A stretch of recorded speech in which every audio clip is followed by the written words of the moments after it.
All right, welcome back to Cooper Stadium on the campus of UMS-Wright Preparatory School. Todd Morris with you on the Bulldog Radio Network, and we sit down with UMS-Wright head football coach Terry Curtis for our playoff edition of our pregame interview. And Coach, we go on the road last week, Holtville, Alabama, and pick up a pretty convincing 27-6 victory in that first-round game. And you and I talked about it last week. Maybe the offense didn't play as clean as we wanted them to, but boy, they were efficient and we got the job done. Well, they were. We were able to run the football. I do think we played with a little bit more excitement and like it was playoff time, and it's time to give our best effort and all. And I thought Cole had a good job of running the ball. And I thought, there toward the middle of the game, we kind of took over and could kind of do what we wanted to. So that was good to see. And, a lot of excitement and hopeful. It was fun going there. They've got a great little deal there. They got a nice school, nice feel.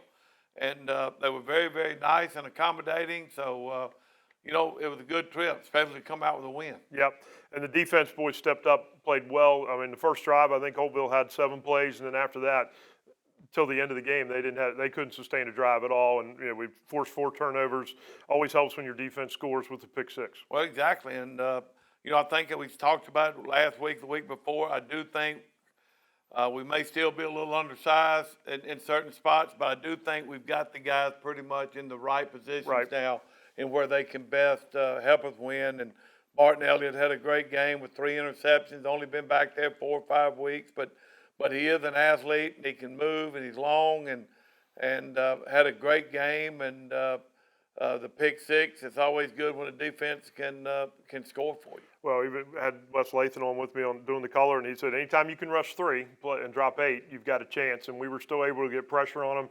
I don't think their offensive line had seen a defensive front.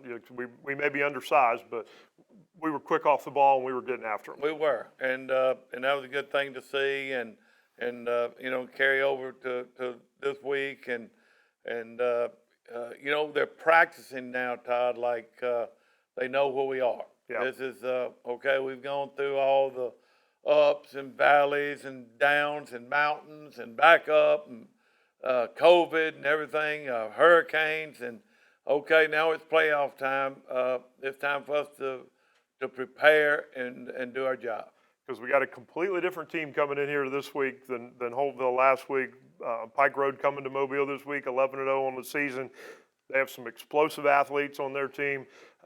Talk about what you think we need to do better or differently this week to try to move on to round 3. Well, they've got a lot of explosive guys. A lot of them. The running back is, he's outstanding. He reminds me a lot of the boys from St. Paul's. Their line's big. Reminds me of St. Paul's sort of, and also Helena's line. Then on defense, they're very aggressive. They like to send a lot of people. Probably the strongest part of their game is their front and their 2 linebackers. And they don't do a lot of pass coverage, but they're going to put pressure on you, and you're going to have to get rid of it quick, or you better be able to protect. So that's going to be a key if we can protect the quarterback and also find something that we can do running the ball. Overall, our region showed out. We went 3-1 last week. I think it shows everybody Region 1's pretty good in 5A. Well, in talking to Satsuma, they were in the third quarter with Clay Central, and it was 14-6. So all of them seemed pleased with where they were and got some big games this week. St. Paul's ends up getting Selma, but Faith having to go to Demopolis will be tough. And us with Pike Road. So this will be a big week for our region. All right, Coach. Again, thanks for joining us on the pregame show. Hopefully we're doing this next week. Good luck tonight. Thank you, man. Appreciate All right. it. UMS-Wright hoping to extend their 16-game playoff winning streak here tonight against Pike Road. So let's take a break. We'll be back with the opening kickoff in just a minute. You're listening to the Bulldog Radio Network here on Sports Talk 99.5 Mobile and iHeart Radio station.